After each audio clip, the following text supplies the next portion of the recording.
The galaxy ridiculed humanity's one ship until it reached the battlefield. Earth's first and only interstellar warship, the USS Defiant, floated in the docking bay of Galactic Alliance Central Station. The massive space station served as the headquarters for the 17 advanced species that made up the Alliance. Humans were the newest and by far the least developed members. Captain John Miller stood tall on the bridge of his ship. His blue uniform was pressed perfectly, and his back was straight as a rod. He watched through the main viewport as yet another group of alien diplomats walked through his ship. Their faces showed what they thought without saying a word. Some smiled in ways that weren't friendly. Others whispered to each other, and then laughed. "And this is what passes for a warship on Earth?" asked Ambassador Krell. The tall, gray-skinned alien had 6 fingers on each hand and eyes that blinked sideways. How quaint. "The Defiant may not look like much compared to your dreadnoughts," Captain Miller said, keeping his voice even, "but she's got some surprises." Krell made a sound like rocks in a blender, the Viridian version of a laugh. "I'm sure she does, Captain. I'm sure she does." Miller forced himself to smile. Earth had only learned about the wider galaxy 15 years ago. Compared to the other Alliance members who had been traveling between stars for thousands of years, humans were babies. The Alliance had only accepted Earth because of its position near a strategic jump point. Each member was expected to contribute ships to the Alliance Defense Force. The wealthy Thraxians had provided over 300 vessels. Even the Polari, known more for art than war, had sent 30 ships. Earth, straining its economy to the breaking point, had managed to build one. Just one ship, the Defiant. Down in the engine room, Chief Engineer Lisa Rodriguez wiped sweat from her forehead as she adjusted the fusion core. The aliens had shared some technology, but they kept the best for themselves. Lisa had to work with what she had, combining Earth tech with the limited alien systems the Alliance was willing to share. "This connection won't hold," said her assistant, Ben Daniels. He pointed to where they had joined an Earth-made cooling system to a Thraxian power converter. "It'll hold because it has to," Lisa said. She tightened a clamp and checked the readout on her tablet. "We can't afford to replace it with Alliance parts. Have you seen their prices?" The intercom buzzed. "Engineer Rodriguez, the Viridian delegation would like to inspect the engine room." Lisa sighed. "Another tour? Tell them we're in the middle of critical maintenance. Captain says it's not optional. They're on their way down." "Great," she muttered. "More aliens to laugh at our ship." In the communications center, Officer Sam Hayes removed his headset and rubbed his temples. He'd been monitoring Alliance channels all day, and his head hurt from the constant stream of alien languages. The universal translators helped, but they weren't perfect. "Anything interesting?" asked Lieutenant Kate Foster as she walked in. The weapons specialist carried a toolkit under her arm. Her brown hair was tied back in a tight ponytail. "Besides half the Alliance making fun of us?" Sam shook his head. "The Thraxians are taking bets on how long we'd last in a real fight. Most say under 5 minutes. Kate's jaw tightened. "They don't know what we can do." "They don't want to know," Sam replied. "They've made up their minds about us." Kate nodded, toward her toolkit. "That's why I've been working on the targeting systems. I've modified them to work differently than standard Alliance configurations. Will that help?" "If we ever get into a real fight?" "Maybe." Kate shrugged. "At least we won't be using the same playbook as everyone else." Back on the bridge, Captain Miller was enduring the most important and difficult visitor of the day. Admiral Zorax of the Thraxian Empire stood nearly 7 feet tall with green-black scales and eyes like polished gold coins. As head of the Alliance Defense Force, his opinion carried enormous weight. "I must be honest with you, Captain," Zorax said, his voice deep and rumbling. "This vessel does not inspire confidence." "With respect, Admiral, we've done the best we can with what we have," Miller replied. Zorax ran a clawed hand along a control panel. "Earth was admitted to the Alliance as a courtesy, not because of what you could contribute. This ship is symbolic at best." Miller felt his face grow hot, but he kept his expression neutral. "Every member starts somewhere." Indeed. But most start with functional technology. Zorax turned to face him fully. Tell me truthfully, do you believe this vessel could survive even a minor skirmish? Before Miller could answer, the ship's AI announced, Admiral, incoming priority message from Alliance Command. Zorax checked his personal communicator. I must return to my ship. It seems there are reports of unusual activity in the outer territories. He looked around the bridge one last time. I hope for your sake, Captain, that your ship is never tested in actual combat. After the Admiral left, Miller's first officer, Jack Harris, approached. That went well, he said sarcastically. Could have been worse, Miller replied. How? He could have ordered us scrapped for parts. Miller straightened his uniform. Prepare the ship for departure. We begin our patrol mission at 0600 tomorrow. The outer territories? Jack asked, surprised. That's where the activity is. Miller nodded. All other Alliance ships are deployed elsewhere. Lucky us. That night, as the crew prepared for their first real mission, Lisa worked late in the engine room. The ship hummed around her as systems cycled and tested. On the bridge, Miller reviewed star charts and patrol routes. In the mess hall, crew members shared their hopes and fears. To the Defiant, said Kate, raising a cup of coffee and a toast. Around her, the others lifted their drinks. May we prove them all wrong. As the humans celebrated, they didn't know they would soon face something no one in the Alliance had ever encountered. Something that would test not just their ship, but everything humanity stood for. Because while the alien species mocked Earth's single ship, they had never faced the kind of challenges humans had overcome throughout their history. They didn't understand that humanity's greatest strength wasn't in their technology or numbers. It was their refusal to accept defeat, even when victory seemed impossible. The galaxy ridiculed humanity's one ship until it reached the battlefield. 3 months passed as the USS Defiant patrolled the outer territories of Alliance space. The crew settled into their routines, and while they hadn't faced any real threats, they had proven they could at least handle basic patrol duties. Captain John Miller sat in his command chair, reviewing reports on his tablet. The ship moved through the darkness of space. Stars stretched into lines outside the viewports as they traveled at sublight speed. Sir? Called Sam Hayes from his communications station. I'm picking up something strange. Miller looked up. Define strange, Officer Hayes. It's a distress signal, but the coding is... Sam adjusted some settings on his console. It's using an old Alliance emergency protocol, one that was replaced 2 years ago. Put it through. The speakers crackled with static, then a voice broke, through in short bursts. Under attack. Unknown vessels. Mining colony Delta 7. Immediate assistance. The message cut off abruptly. Location? Miller asked. Navigator Eric Walsh checked his instruments. Delta 7 is a small mining operation on the moon of a gas giant. We're the closest Alliance vessel, about 4 hours away at maximum speed. Miller tapped his communicator. Bridge to engineering. Rodriguez, I need everything you can give the engines. Lisa's voice came back, tired but alert. We're still having issues with the power couplings, Captain. Push them too hard and we risk a burnout. We have a colony under attack. Can you give me more speed without breaking my ship? There was a pause. I can give you 2 hours instead of 4, but we'll need time to cool the systems afterward. Do it, Miller ordered. He opened a channel to Alliance Command. The face of Controller Nexus appeared on the main screen. The Polari controller's 4 eyes blinked in sequence as they recognized Miller. Captain Miller, the human ship. What do you require? Miller explained the distress call. We're moving to assist. Controller. Nexus consulted something off-screen. All other defense vessels are currently assigned to priority missions. You will investigate but do not engage any hostile forces. Report back and wait for reinforcements. If the colony is under attack, they may not have time to wait. Miller argued. Those are your orders, Captain, Nexus said firmly. Your vessel is not equipped for combat against unknown threats.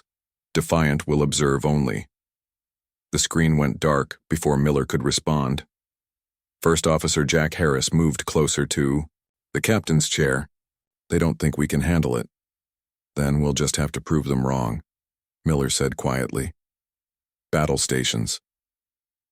The Defiant arrived at Delta 7 in just over 2 hours. The mining colony was built into the rocky surface of a gray moon that orbited a massive purple gas giant. As they approached, Science Officer Paul Green scanned the area. Life signs are weak and scattered, he reported. The colony's main structures are heavily damaged. Environmental systems are failing in multiple sectors. Any sign of the attackers? Miller asked. Nothing on scanners, Green replied. They appear to be gone. Miller made his decision. Prepare a rescue team. Harris, you're with me. Foster, you have the bridge. Lieutenant Kate Foster moved to the captain's chair as Miller and Harris headed for the transport bay. They joined the rescue team, put on their environmental suits, and transported down to the colony's main hub. The scene that greeted them was one of destruction. The lights flickered, and the air was thin as life support systems struggled to function. Bodies of colonists lay where they had fallen. Some still lived, moaning in pain. Medical team, tend to the survivors, Miller ordered. Green, Harris, with me, let's find out what happened here. They moved through the damaged colony, helping survivors to safety as they went. In the command center, they found the colony's leader, Administrator Diane Powell, barely alive under a fallen beam. As the medical team worked to stabilize her, she grabbed Miller's arm. They came from nowhere, she whispered. No warning. No demands. They just started destroying everything. Who were they? Miller asked gently. Never seen them before. Ships like black crystals. Weapons that cut through our shields like they weren't there. Her eyes widened with remembered fear. They took something from the deep mine. Section 12. Miller looked at Green. Science officer, what's in Section 12? Green checked the colony's database. According to this, they discovered an unusual mineral deposit last month. They were studying it. Administrator Powell's grip tightened. Alliance said, keep it quiet. Special research team was coming next week. Miller ordered Harris to stay with the medical team and organize the evacuation of survivors. He and Green headed for Section 12, deep below the colony's main level. The mine shaft had been expanded into a research area. Equipment lay smashed and scattered.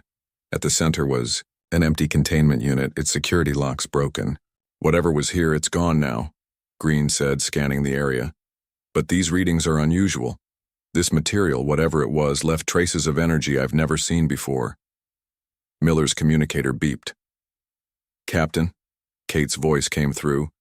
Sensors are picking up unusual activity in the nearby asteroid field. Something's moving out there. We're heading back, Miller replied. Prepare to track whatever it is, but keep our distance.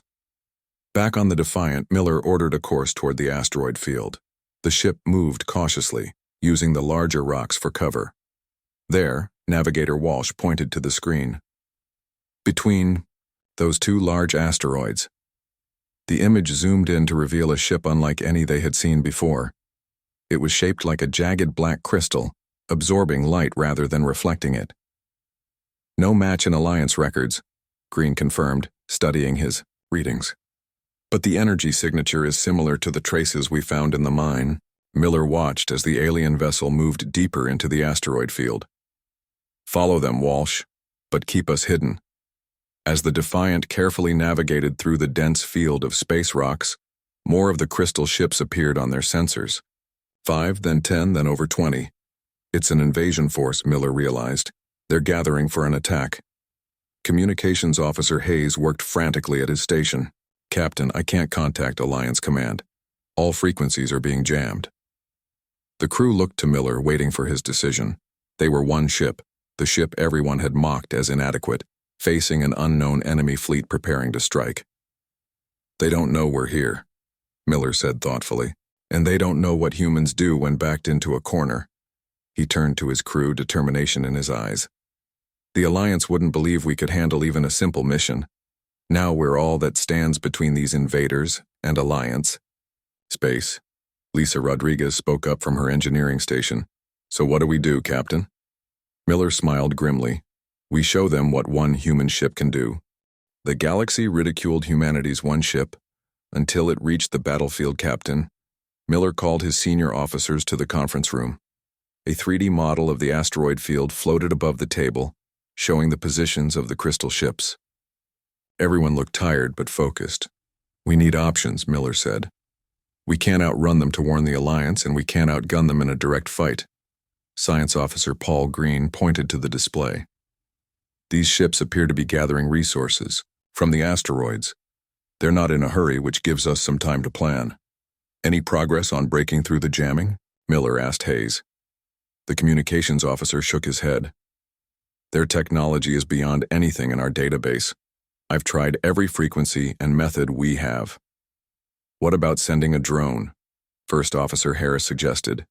"The jamming field extends throughout the system," Hayes explained. "A drone wouldn't get far enough to transmit a warning."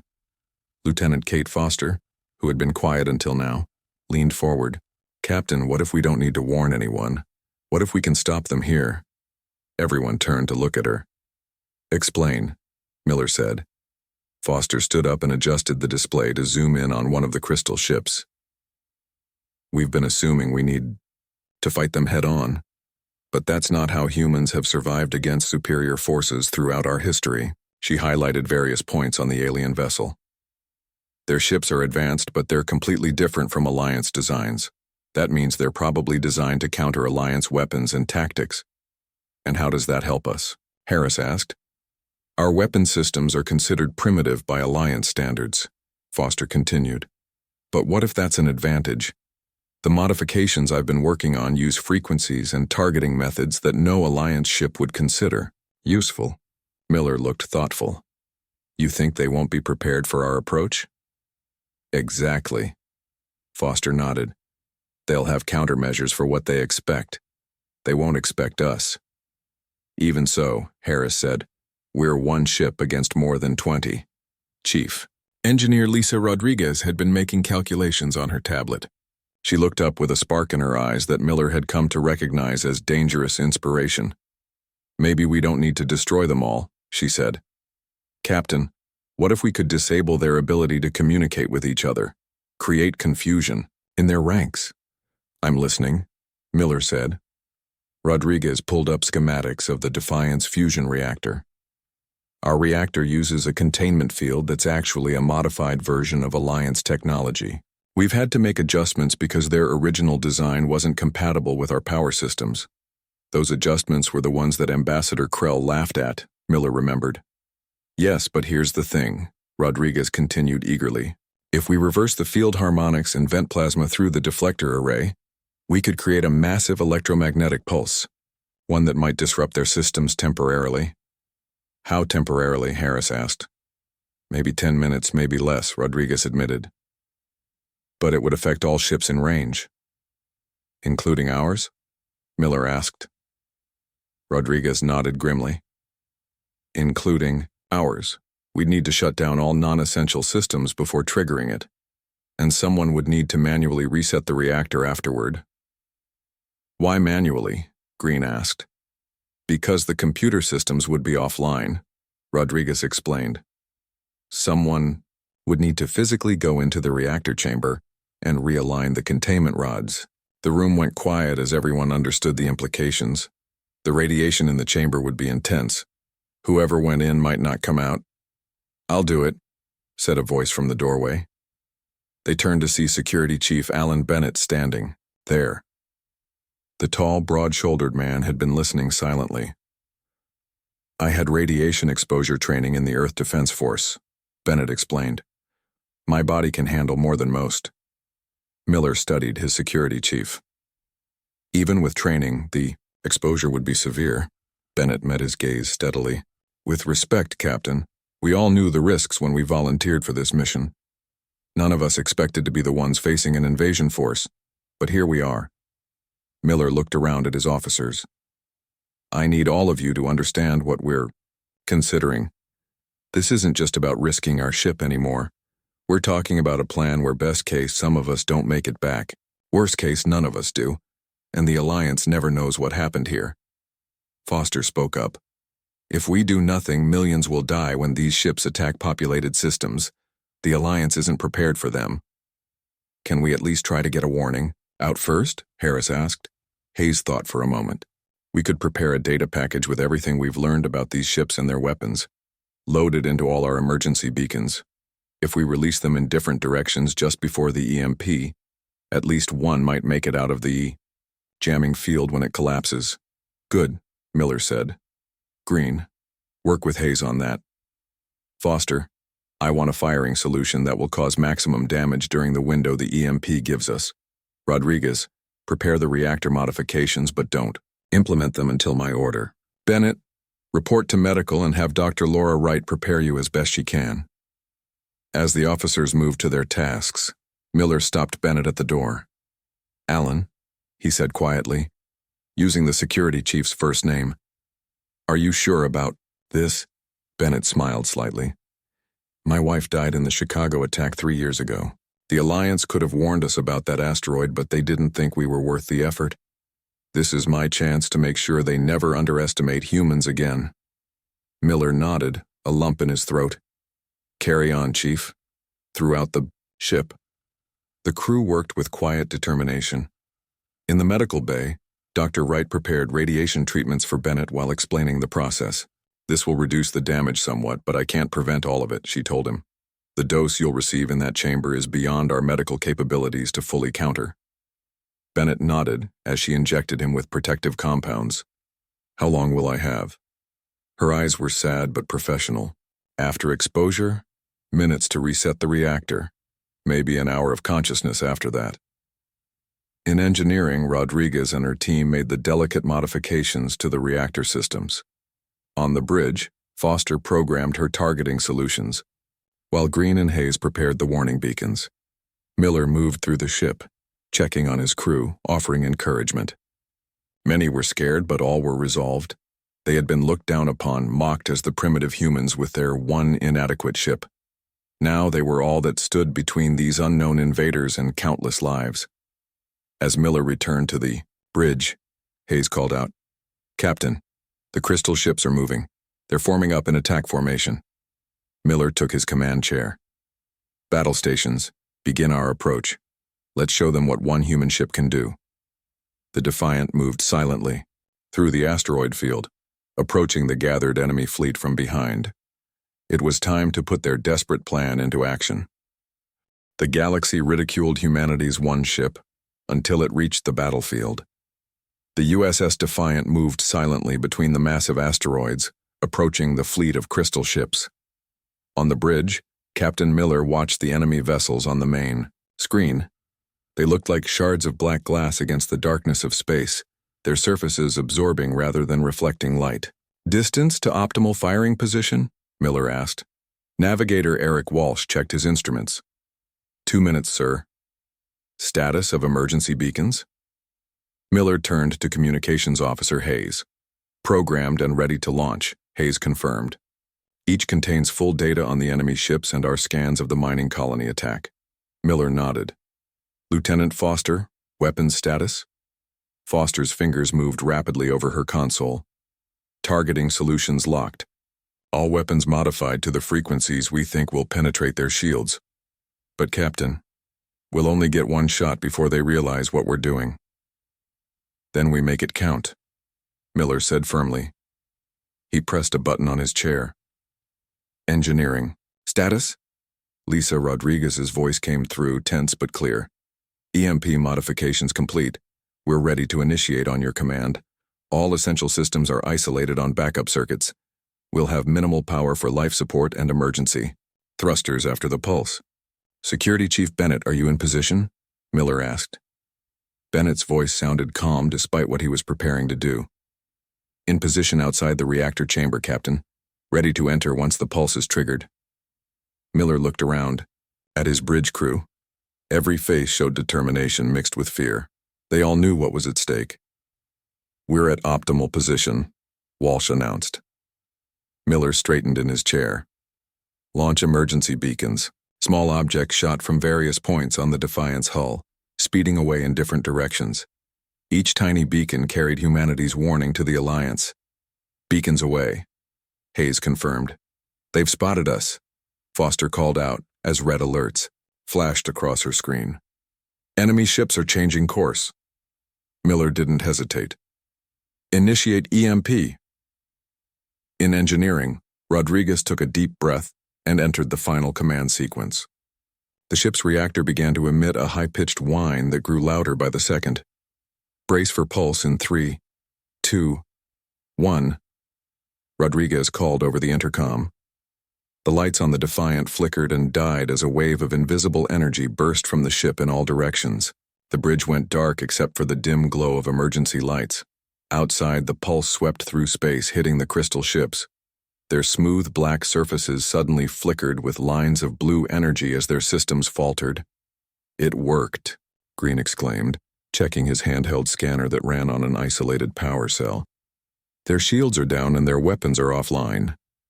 In the darkness of the bridge, Miller ordered, "Fire everything we've got." Foster had prepared for this moment. Even with main power down, the weapon systems had their own backup power cells for this brief window. She pressed the firing controls. Tight. Defiant's weapons looked primitive compared to Alliance standards, but they fired with deadly accuracy. Beams of energy struck the nearest crystal ships, followed by missiles that had been modified with Alliance technology.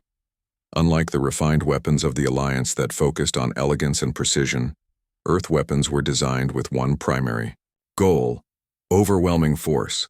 The missiles hit the crystal ships and exploded with devastating effect, tearing through hulls that had never been designed to withstand such crude but powerful attacks. 3 enemy ships destroyed, Foster reported, the light of explosions illuminating her face in the darkness. 2 more heavily damaged. In engineering, Rodriguez watched the reactor readings drop to dangerous levels. "Bennett, now!" she called over her emergency communicator. Security Chief Bennett sealed his radiation suit and entered the reactor chamber. Immediately, his suit's sensors began screaming warnings about the radiation levels. He ignored them and moved to the containment rods that needed to be manually realigned. The work was precise and difficult. His hands, already starting to feel the effects of radiation, moved carefully from one rod to the next. His breathing grew labored inside his suit as sweat poured down his face. On the bridge, Miller watched as the crystal ships began to recover from the EMP. "Their systems are coming back online," Green warned, estimating less than 2 minutes before they can return fire. "Bennett, status?" Miller called into his emergency communicator. Bennett's voice came back, weak but determined. 4 more rods to go, Captain. Need a little more time." "Foster, do we have anything left to throw at them?" Miller asked. She shook her head. "Primary weapons are depleted. We have only defensive measures remaining." Miller thought quickly. "Walsh, plot a collision course with the lead ship." The navigator's eyes widened. "Sir?" "You heard me. If we can't, shoot them. We'll ram them. That should buy Bennett the time he needs." First Officer Harris spoke up. "Captain, there must be another way." "I'm open to suggestions, Jack," Miller replied grimly. Before Harris could respond, a new voice broke in, over the emergency channel. "Reactor reset complete," Bennett gasped. "Initiating restart sequence." Lights flickered throughout the ship as power began to return. Systems came online one by one. "We have power," Rodriguez called from engineering. "But Bennett," her voice trailed off. Miller understood what she couldn't say. "Foster, as soon as weapons are back online, hit them with everything we've got left. Hayes, broadcast on all Alliance emergency frequencies. Someone might hear us now that the jamming is disrupted." The crystal ships had regrouped and were moving toward the Defiant. Their weapons glowed as they prepared to fire. "Incoming," Walsh shouted. The first blasts from the crystal ships hit the Defiant's shields. The ship shuddered violently. "Shields at 40%, Harris reported. "One more hit like that and we're done." Suddenly Hayes straightened at his console. "Captain, I'm picking up Alliance signals. 4 Alliance warships just entered the system." On the main screen, which had just come back online, they could see the massive shapes of Alliance dreadnoughts appearing from hyperspace. Their weapons immediately began firing at the crystal ships. "They got our warning," Miller said quietly. "The beacons worked. The Crystal ships, faced with 4 Alliance warships and 1 damaged but still fighting human vessel, began to scatter. The Alliance ships pursued, their superior firepower easily destroying the now vulnerable invaders. A face appeared on the Defiant's communication screen. It was Admiral Zorax, his golden eyes wide with surprise. "Captain Miller," the Thraxian said, his tone very different from their last meeting. "It seems we received your warning just in time. How did one ship manage to survive against this enemy fleet?" Miller managed a tired smile. "Human ingenuity, Admiral, and sacrifice." His smile faded. "We've taken heavy damage and have wounded that need immediate attention." Zorax nodded. "Medical teams are standing by. But Captain, you must tell me how your ship managed what our intelligence said was impossible." Miller looked around at his exhausted crew. "That's a long story, Admiral, and one that might change how the Alliance views humanity's one ship." As Alliance shuttles approached to assist the damaged Defiant, Dr. Wright was fighting to save Bennett's life in the medical bay.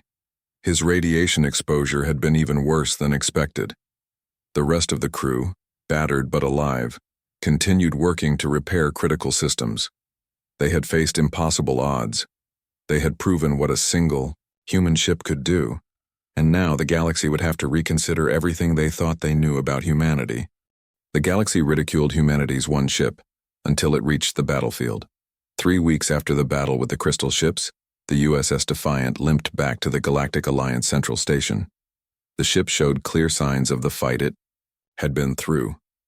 Its hull was scarred from enemy weapons with temporary patches covering the worst damage. One engine nacelle was barely functioning, causing the ship to list slightly to one side as it approached the docking bay. Inside the station, word had spread about what happened in the outer territories. The same alien diplomats who had once mocked the human vessel now gathered to watch its return. This time there were no smirks or whispered jokes. Captain John Miller stood on the bridge, his uniform clean but his face showing the strain of the past weeks. Their journey home had been slow and difficult. Emergency repairs could only do so much, and they had needed to stop twice at Alliance outposts for additional supplies. "Docking procedures initiated," Navigator Walsh announced, his voice tired but proud. Miller nodded. "Well done, everyone. Prepare for arrival protocols." As the Defiant connected to the station's docking clamps, Miller made a ship-wide announcement. "This is the captain. We have arrived at Central Station. I want to thank each of you for your service, your courage, and your determination. What we accomplished against the Corvin fleet, that's what Alliance intelligence has named them, will not be forgotten. Humanity proved its worth today, not through superior technology or numbers, but through the qualities that have always defined us: adaptability, sacrifice, and refusing to give up even when victory seems impossible." He paused, his voice growing softer. "We paid a price for that victory. Let's honor those we lost by holding our heads high as we disembark." Captain out. The main airlock connected to the station with a hiss of equalizing pressure. As the doors opened, Miller was surprised to see a formal reception waiting. Admiral Zorax stood at the front of the gathering, flanked by representatives from each of the 17 Alliance species. Miller led his senior officers out. First Officer Harris walked beside him, followed by Lieutenant Foster, Engineer Rodriguez, Science Officer Green, and Communications Officer Hayes. Security Chief Bennett was not among them. He had survived his radiation exposure but remained in critical condition in the medical bay, attended by Dr. Wright. Admiral Zorax stepped forward as the humans approached. The entire reception hall fell silent. "Captain Miller," the Admiral said, his voice carrying through the large space. "On behalf of the Galactic Alliance Defense Force and the Council of Species, I extend our formal gratitude for your crew's actions against the Corvin invasion force." Miller nodded but said nothing. Zorax continued, seeming slightly uncomfortable with the human silence. "The information you provided about their technology and tactics has proven invaluable. We have identified the material they stole from the mining colony as a rare element used in their quantum communication systems. They plan to use it to coordinate a full-scale invasion of Alliance space." "How many ships were in their main fleet?" Miller asked. "Over 300, Zorax replied. Had they successfully established their communication network, we would have been caught completely unprepared. Your ship's actions delayed their plans and gave us time to mobilize our defenses. Ambassador Krell stepped forward, his gray skin flushed slightly purple, a sign of embarrassment in Viridians. We also wish to acknowledge that our assessment of Earth's contribution to the Alliance was in error. Miller allowed himself a small smile. You mean you were wrong to laugh at our one ship? Krell's skin turned a deeper purple. Indeed, Admiral. Zorax gestured to an aide who stepped forward with a data tablet. We have prepared a full report on the battle for the Alliance Council. Your crew's innovative tactics against a technologically superior force have been noted with particular interest. He handed the tablet to Miller. The Council has also approved an immediate technology sharing initiative with Earth. Your engineers will be given access to systems previously reserved for founding members. Engineer Rodriguez, who had been quietly fuming since they arrived, couldn't contain herself any longer. With respect, Admiral, we just proved we don't need your handouts. What we need is respect. Harris put a warning hand on her arm, but Miller shook his head slightly. She had earned the right to speak. Zorax studied the human engineer for a moment, then surprised everyone with a deep, rumbling laugh. Engineer Rodriguez, you misunderstand. This is not charity. The Council believes the Alliance would benefit from more ships designed with human creativity.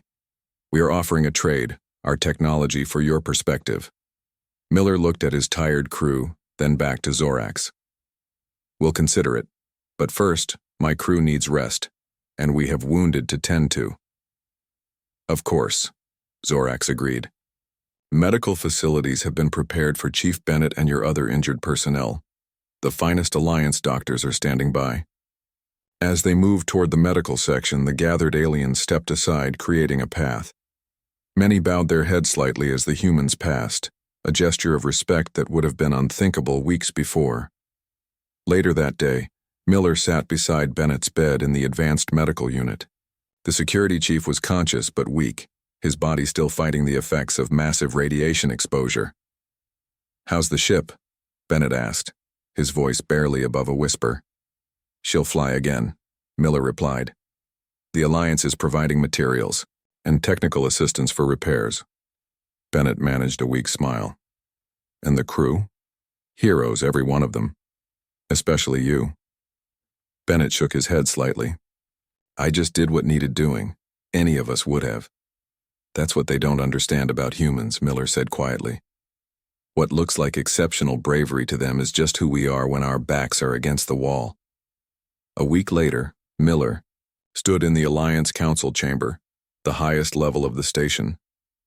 Representatives from all 17 species sat in a semicircle facing him. Behind him stood his senior officers, including Bennett, who had been released from medical care. That morning, he still looked pale but insisted on attending. The council leader, an ancient Thraxian named Valax, spoke in a solemn voice. Captain Miller, the council has reviewed the full account of your encounter with the Corvan forces. We have also examined the modifications your crew made to Alliance technology, modifications that proved effective against an enemy our standard approaches might have failed against. Valax stood, a rare gesture of respect from a council leader. In light of these events, the Council proposes the establishment of a human strategic division within the Alliance Defense Force. This division would focus on developing unconventional tactics and technologies, drawing on humanity's unique perspectives. Miller glanced back at his crew, seeing their surprised expressions. This was far more than any of them had expected. Valax continued. Furthermore, the specifications of your ship, the Defiant, will become the template for a new class of Alliance vessels that combine traditional Alliance technology with human innovations. After the ceremony, as the crew returned to their ship, Rodriguez walked beside Miller. So one ship was all it took to change their minds, she said with a grin. Miller shook his head. Not the ship, the people inside it. In the months that followed, humanity's position within the Alliance changed dramatically. Earth began building more ships, each incorporating the lessons learned from the Defiance battle. Alliance vessels started adopting human tactical approaches and modifications. The Defiant itself became something of a legend, the single ship that had stood against impossible odds and emerged victorious. Its name became synonymous with courage and innovation throughout Alliance space. And whenever a new alien species joined the Alliance and questioned humanity's place among the stars, they would be told the story of one human ship that had saved them all,